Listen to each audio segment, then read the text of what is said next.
Well, for being respectful with the audience or with the presentators, we're gonna begin with the webinar. Hi, everybody.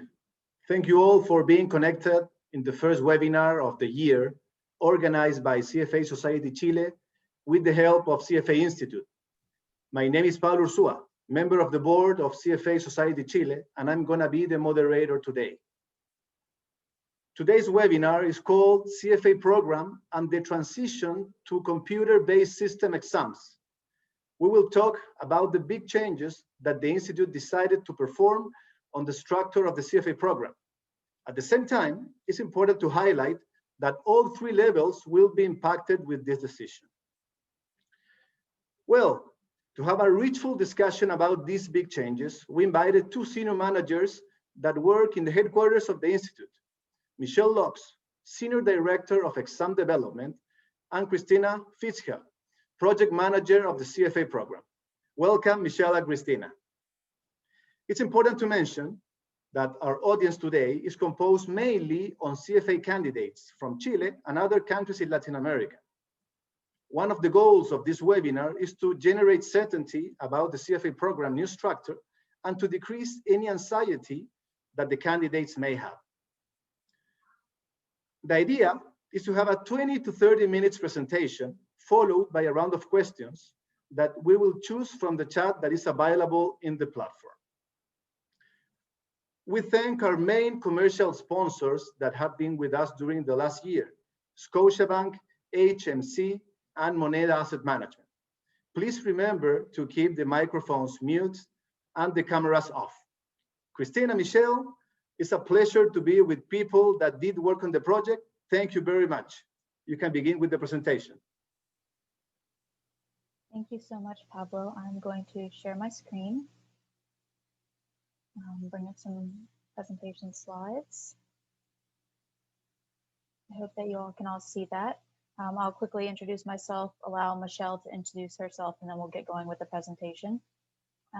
So my name is Christina Fitzhugh. I am the manager of CFA program, and my role really focuses on the day-to-day operations for the program and the overall candidate experience.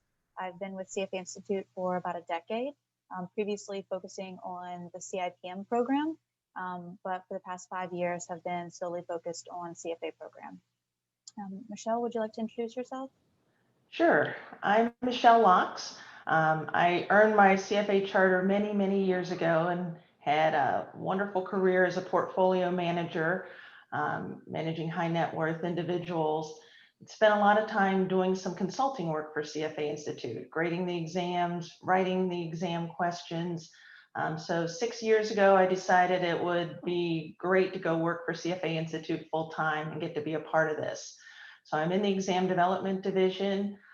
Specifically, the past 6 years, I've worked on the level 2 and 3 exam, and that continues to expand now more into level 1 as well. So looking forward to being able to share some information with you on what's coming your way. Great. So as Pablo mentioned, we're going to talk through a few slides about the shift from paper-based testing to computer-based testing for the CFA program.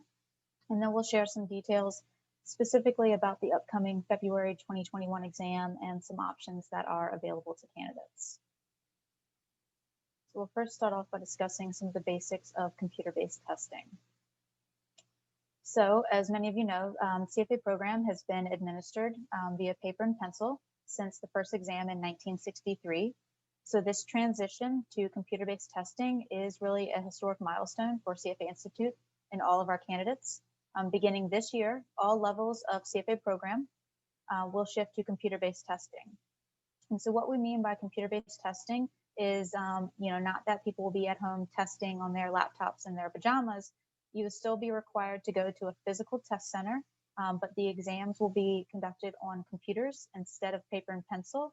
And with that shift from, actually physical paper and pencil to computer comes a few other changes. And that's why we wanted to highlight some of those in this presentation. So first, we want to go over what are the benefits. Why did CFA Institute choose to make this shift from paper-based testing, which we've known for so long, to computer-based testing? There are many benefits involved with computer-based testing. The first being flexibility. So the shift to computer-based testing offers greater operational flexibility that allows us to adjust to a changing landscape, which, given that we are still in a global pandemic, it is very valuable right now. It allows us greater agility to react than when we were with paper-based testing, we had to book centers for, thousands of candidates. There's much more lead time required. So much more flexibility with computer-based testing. It also offers us more convenience, smaller testing rooms with fewer candidates that allows for proper social distancing. Again, very important during this global pandemic. Computer-based testing allows us to increase the number of times we offer the exam each year. It's enabled us to provide a multi-day exam window so candidates can choose their preferred date and time that works best for them. And it's also allowed us to expand the number of testing locations we have. So really expanded the footprint and the number of candidates that we're able to meet, in their local environment. And finally, one of the other key benefits is that a fully digital format for the exam aligns really well with the real world professional working environment. So for instance, computer-based testing offers us the opportunity to introduce new types of questions, let's say, Excel or something like that, that employers and candidates really see as being more reflective of what they do day to day with their jobs. This is just something that we can explore. It's a future opportunity that's provided to us by computer-based testing. It's not something that we are doing right now. We are not making any changes to the question format. So, be comfortable with the information that you have out there is perfectly correct. This is just something that we see as a great benefit in the future to CFA program as we are allowed to really adapt as the industry changes. So with the shift from paper-based to computer-based testing, there are some changes to the format and frequency of the exam. The first is with scheduling of the exam. So candidates will have the option to choose a date and time within a specified exam window that works best for them, as opposed to the one date and time that all candidates were offered with paper-based testing. In a few slides, we'll go over what those exam windows look like. But basically, let's say for February, candidates can test anytime between the 16th of February and the 28th of February, depending on their location and appointment availability. But it really provides a lot more flexibility to the candidate to be able to choose that date and time that works best with their schedule. After scheduling an initial appointment, candidates also have the option to change that appointment so they can reschedule for a small fee. The rescheduling fee is typically $250, but with the uncertainty that we're facing right now with the global pandemic, we have reduced that fee to $25 for all of 2021. So this rescheduling option allows candidates to change their exam appointment, the date, time, or location within their exam window. So you could change your exam appointment from the 23rd of February to the 26th of February because you decide that that date works better for you. But it doesn't allow you to change your exam window. So you can't switch from a May exam to an August exam. Computer-based testing allows us to offer exams in over 400 locations globally. So this does include all test areas where CFA program was typically administered for the June exam, which was our larger administration for paper-based exams. If you're interested in seeing all the cities where we'll test for computer-based exams, you can go to our website and you can just quickly search test center locations and you'll be able to view the PDF that lists out all of our locations. The exam length has changed. So with paper-based exams, they were 2 3-hour sessions for a total of 6 hours, while computer-based exams will be 2 2.25-hour sessions for a total of 3.5 hours, or excuse me, 4.5 hours. The question format has not changed. So there are fewer questions because the exam time is shorter, but level 1 is still multiple choice. Level 2 questions are still item set, which is a vignette followed by multiple choice questions. And then level 3 is still a mixture of item set and essay. So I'm going to turn it over to Michelle to talk through some of the exam details. Thank you, Christina. And we thought it would be helpful to explain a little bit more about CBT. The shorter exam is the big change that you'll see, but a shorter exam doesn't mean it's any less rigorous. We did a lot of research to support this decision that we can go from a 6-hour to a 4.5-hour exam and still sample all that incredible amount of material that's out there in the curriculum. Within the exam format, level 1's really going to look exactly the same. We've got standalone multiple choice questions. Each of the point values there will still be equally weighted, so 1.5 points per question. There's no penalty for wrong answers, and we'll still sample the overall curriculum for level 1. At level 2, with the item sets, the vignettes will still be there. You'll be able to see the vignettes on one side of the page, questions on the other. You cannot determine the answer from just looking at the question itself. That's the difference with the item set, is that you need to pull material from the vignette to be able to answer it. So that stays the same in computer-based testing. Probably 2 years ago, we started introducing 6 question item sets as well as 4 question. We've always historically had 6, but the 4 question item sets will allow us to sample more of the curriculum as we move to the shorter exam. So this year you can expect to see both a mix of the 4 and 6 question item sets, but expect to see more of the 4 question ones. The vignettes will be shorter with the 4 question ones. We still, every multiple choice question on level 2 is worth 3 points. So it doesn't matter where it is on the exam, every single one is worth 3 points. When we look at level 3, this will still be set up as the first session will be essay and the second session will be item set. So the item set at level 3 is the same kind of mix we saw at level 2 of 4 and 6. Each essay will have a vignette with a differing number of question parts to it. So it could range from 2 or 3 up to maybe 4, 5, or 6 questions. Some of the essays could have an embedded multiple choice question. So there might be something you need to determine first, such as pick the appropriate portfolio or pick the bond that makes sense for the trade. So that'll be your typical computer multiple choice. But then most of the essay will be open boxes where you can type your answer in there. We've had a lot of questions about calculators and such. You've got your ability to still use a calculator. And just so you know, your question answer gets full credit just for providing an answer on the essay portion with a calculation. You do not need to show your work or formulas to get credit. And there's a lot of concern about typing and how you might be able to type a formula, but you'll be able to do your work, type a final answer. There might be a reason you want to explain some things, and that's fine in this situation. You can explain how you came to your answer through formulas. There'll also be a formula math editor if you choose to want to type any part of the formula. But we're excited to be able to see how this new format will work. We think it'll be a lot easier for people to type instead of handwriting for 3 hours. So with that, Christina, I'll turn it back to you. Great, thanks, Michelle. All right, so the exam day experience for computer-based testing. It will be different than the traditional paper-based exam where hundreds or thousands of candidates are gathered in a large test room, but we'll still have many of the same rules and procedures in place. So candidates will arrive to their chosen test center and they'll have to check in with a proctor just as they typically would. Each test center will be monitored for cheating of any form, including cybersecurity. Candidates will not be able to bring in any outside paper and pencil, but they will be provided with writing materials at the test center. So the type of writing material will vary depending on test center.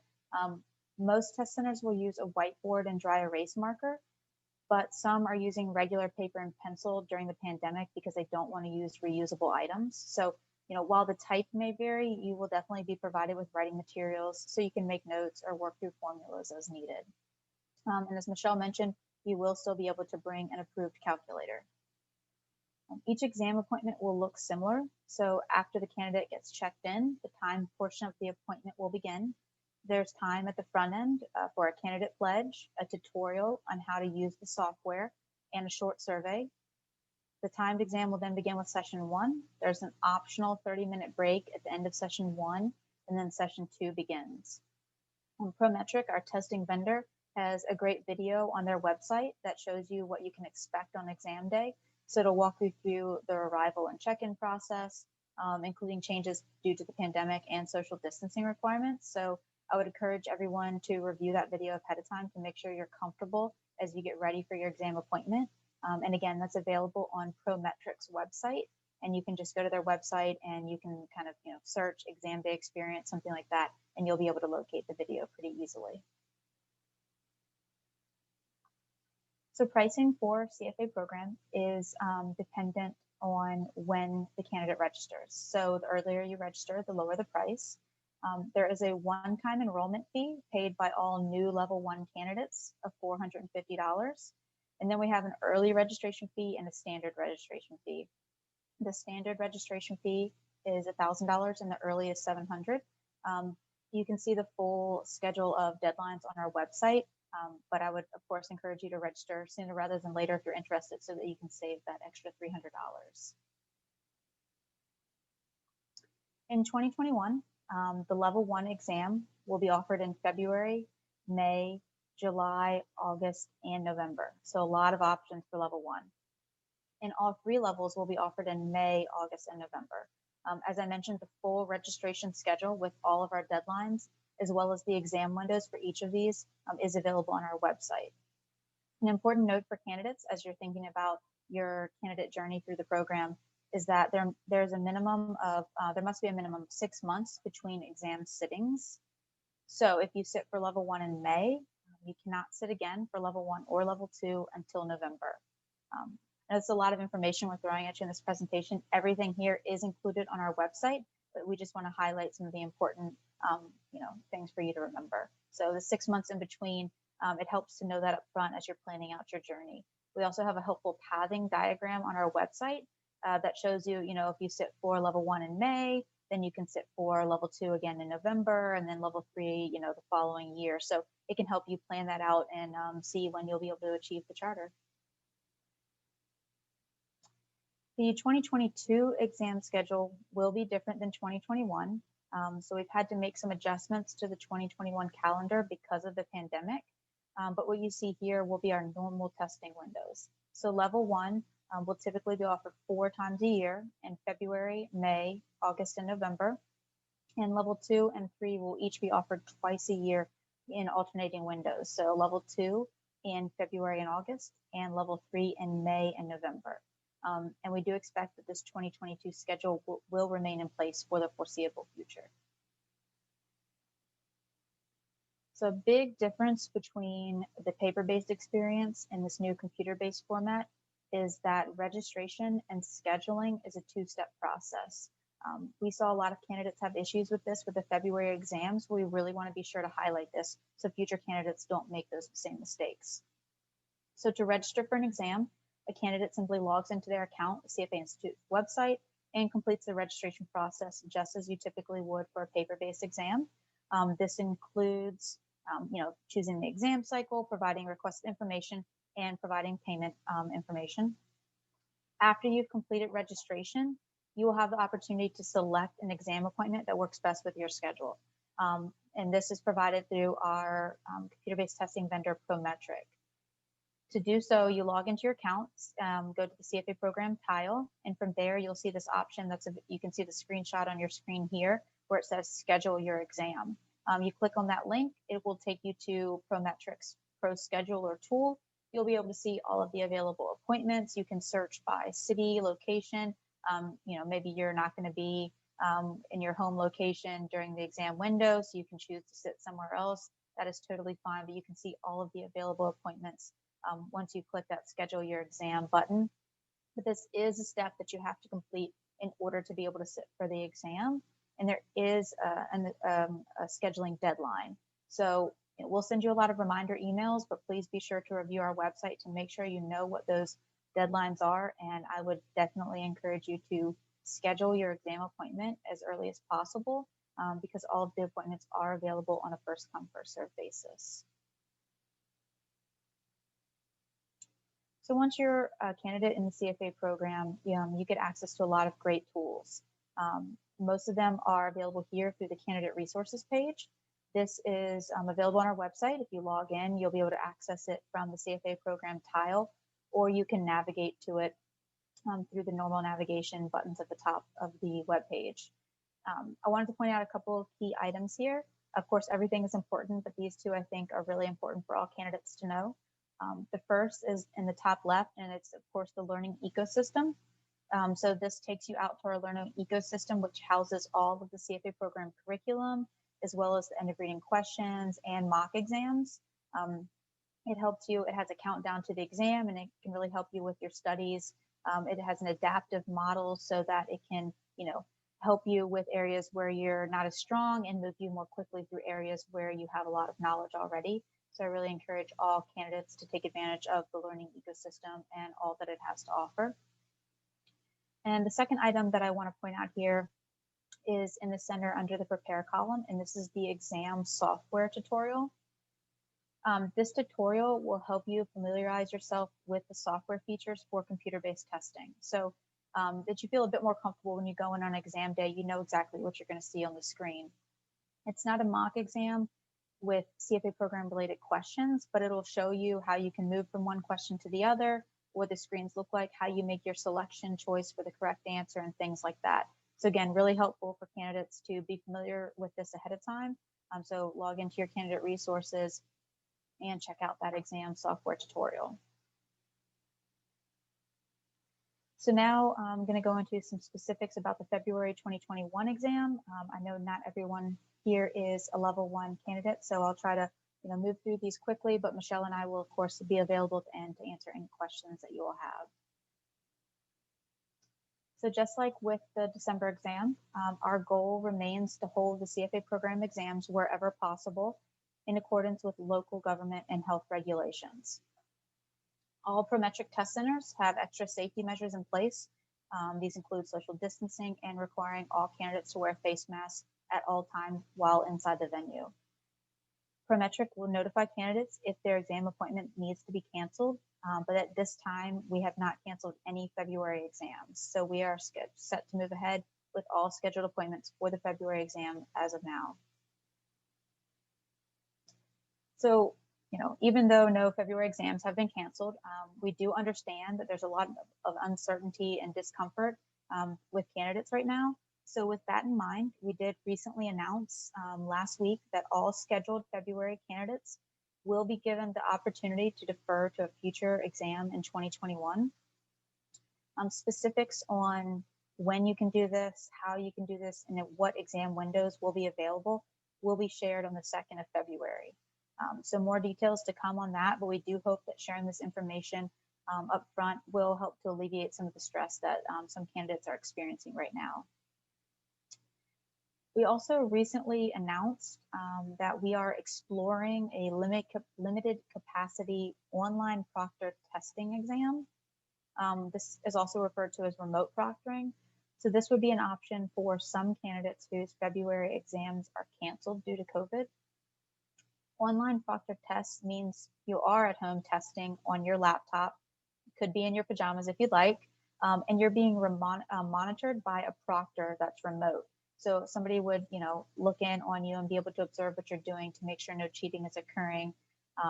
But again, this is something we're exploring, and more details will be available to candidates on the 2nd of February.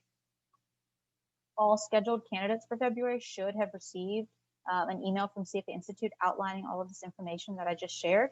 So if you are a scheduled candidate and you have questions, please refer to that email that's in your inbox, and keep an eye out for the email that's going to come on the 2nd of February. And so I have 3 final reminders that I want to share with everyone and really highlight. These are pain points that a lot of candidates have experienced, or issues that we've seen over the past several months, and even further back than that, really. So I want to be sure to highlight this every chance I get with candidates. The first is to read all communications from CFA Institute. So we realize we try to keep our communications, really concise and limited, but there's a lot of information that we need to share with candidates. And so you really need to be sure that you're reading all of those emails in detail. This is how we're going to communicate with you about key deadlines or changes to your exam appointment or anything like that. So really be sure to read all of the communications that come from CFA Institute. Related to that, please confirm that your email address on file with CFA Institute is correct.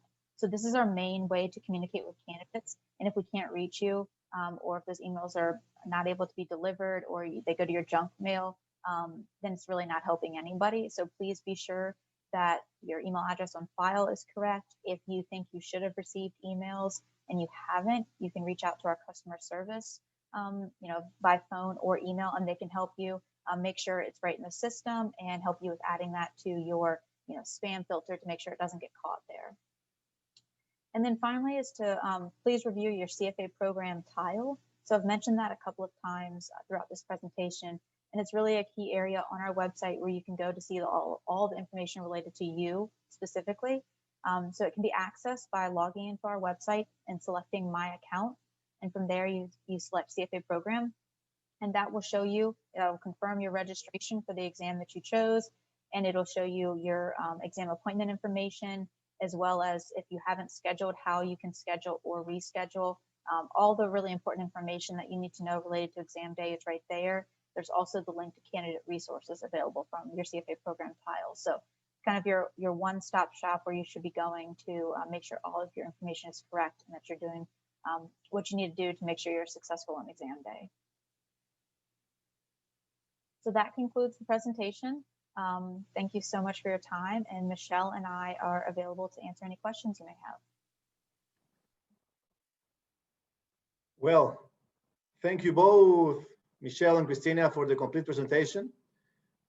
Let's now answer some of the questions that the audience wrote in the chat. We have multiple type of questions, so I'm going to read some of them.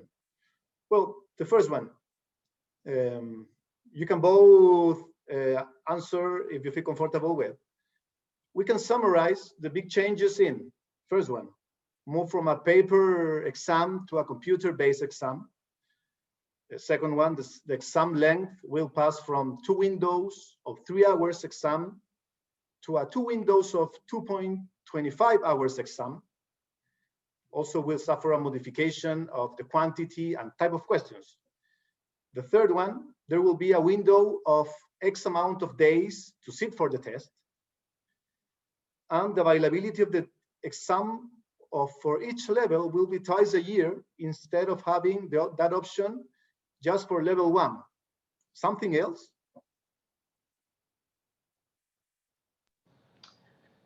I think you've summarized it well. Perfect.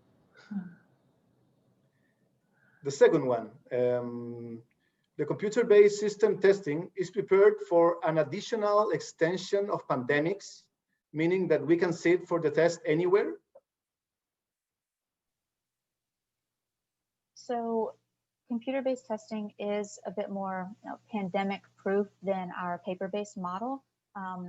But I just want to be sure we're all aligned with what we mean by sitting anywhere. So you won't be able to sit at your home on your laptop with computer-based testing. You still have to go to test centers. We just have a much greater number, many more test centers available than we did with paper-based exams. So in some cities where before we would have had one test center that was maybe centrally located or maybe even on the outskirts of the town, now we could have 3 or 4 in that same city. So there's much more convenient for candidates, smaller numbers of candidates attending those test centers. So you still need to go to a physical test center to take the exam. It's just many more options for you to choose from as to where exactly you want to sit.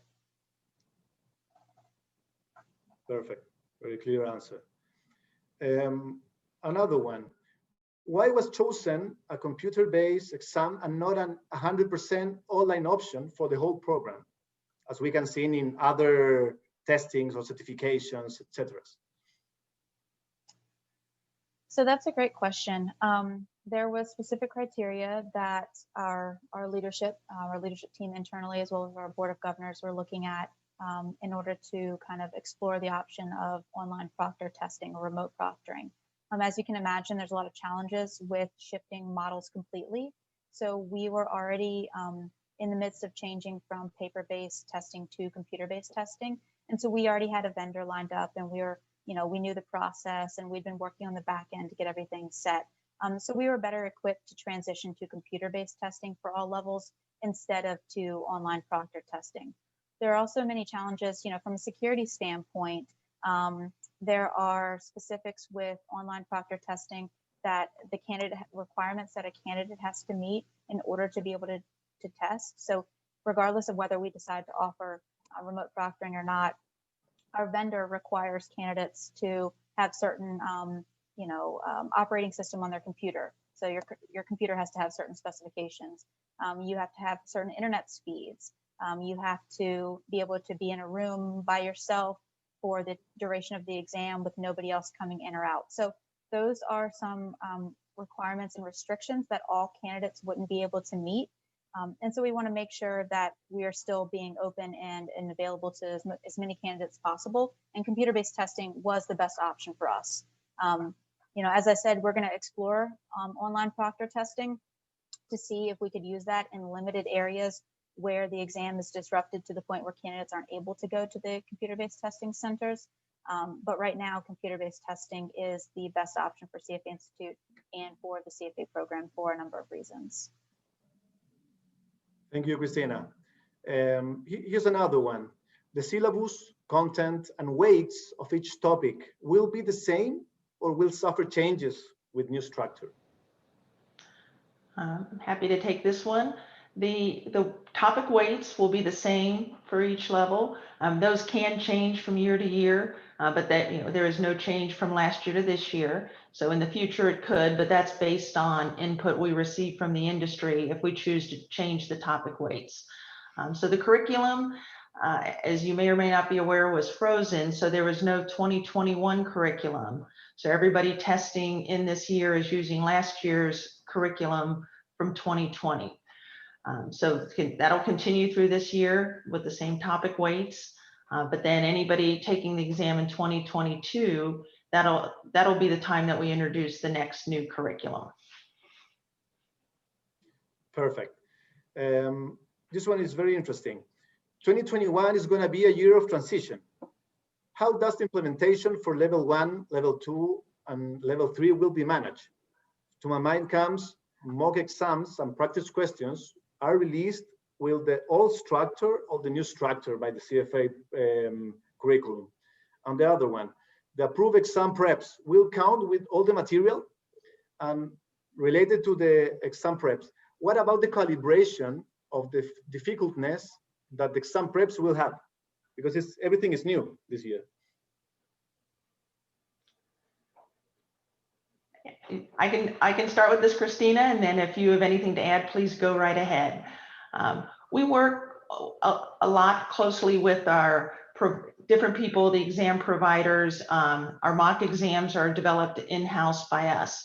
So we are working hard to make sure that we align everybody to what's going to be happening. So even though the timing is different, the structure of the questions this year is basically the same. The way we have the multiple choice, the item set, and the essays, just shorter pieces. So the mock exams and the prep providers know that there's a mix of 4 and 6 question item sets. They'll set it up that way. So I'd say what's most important when you're preparing is just focus on the content part of it, because that always stays the same. This pieces of the physical way you interact with the exam instead of a booklet, that's what's different. And there are tutorials on Prometric site that'll show you what level 1 will look like. Pretty soon we'll have some tutorials for levels 2 and 3, but it's not going to look that much different than level 1 does. So I'd say just get yourself comfortable with that aspect of it. But the studying, the practice should be very similar to what you've been used to if you've been studying paper-based. Perfect. Well, here's an interesting question.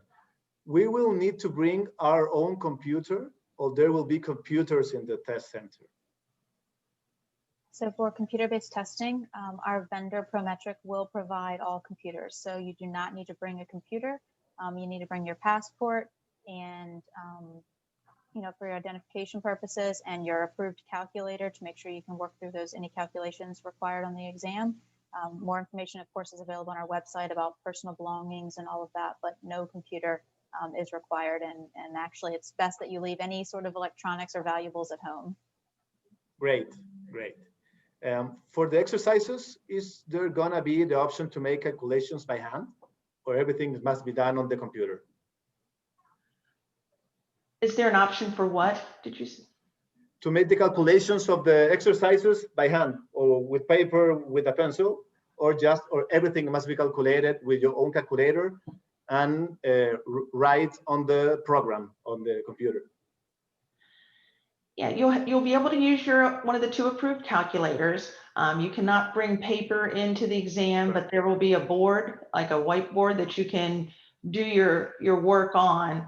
But none of that will get submitted with the exam. So it's only what you're choosing, however you're choosing to answer the multiple choice questions, or on the essay at level 3, whatever you choose to type into that box. Perfect. But that whiteboard is inside the computer, or it's outside physically? You can write on the board. Christina, do you know the answer to that? It's physical, so you can write on the board. So you'll have, a marker in your hand and a little board and an eraser if you need to, get rid of what you wrote and write something new. Great news then. Here, good afternoon. I would like to ask do you have any news? No, sorry, that question is about location. The results of the exam will be faster if the tests are on a computer? At this point, we don't anticipate a faster results release, but it is something we'd like to work towards. We still want to go through the processes we've done in the past, where we're evaluating how well the questions performed, making our determinations of how we set the minimum passing score. There's a lot of continual work that needs to be a part of that, but computer-based testing will probably allow us to shorten that over time. But initially, I think the results will be reported at about the same interval. Perfect. Well, on the last question, here's a more specific question. Are you going to release the level 3 2020 exam for mocks? We stopped releasing the actual exam probably 2 years ago. So now we do have a mock exam team creating those types of questions for guidance. I don't know the timing on when that'll come out, but it may even be out already, that I'm not sure, and we can follow up with that. But for the level 3 essay, it's whatever was released, and I'm thinking it was released maybe sometime in December, is what's available to practice and study from. But we no longer are going to be releasing like old copies of the exam like we used to. Yes. We will receive penalties for an incorrect answer? Nope, that does not count against you on multiple choice or essay. No. Perfect. On the essay, are we going to continue receiving partial points on the questions, or going to be it's correct or incorrect? Yep. Essay allows us a lot of flexibility, which is the beauty of that. So when we ask a question maybe that doesn't include a calculation, but maybe requires a discussion or an opportunity for you to provide a couple different points, there's always opportunities there for partial credit. You don't have to get the full answer correct, but you can earn some points for understanding part of the concept. When there is a calculation, if it's a larger or more complicated calculation, there has historically been partial credit opportunities if you're able to get through part of the formula. So we realize that's going to be a little more of a challenge, where instead of a piece of paper where you can quickly draw graphs is what we've seen, or to convey a point, or do symbols or show the formula. So I encourage you, if you're answering a calculation question and maybe there's multiple steps to it, you can write in words, I calculated this client's net income after their expenses, and that number is this. Or here I calculated what their portfolio adjustment value should be. And then you show a final answer, maybe you calculated a return requirement. So feel free to use words because there might be partial credit, but there is a formula math editor that if you're very comfortable using that, you can pull in formulas as well to help for your partial credit.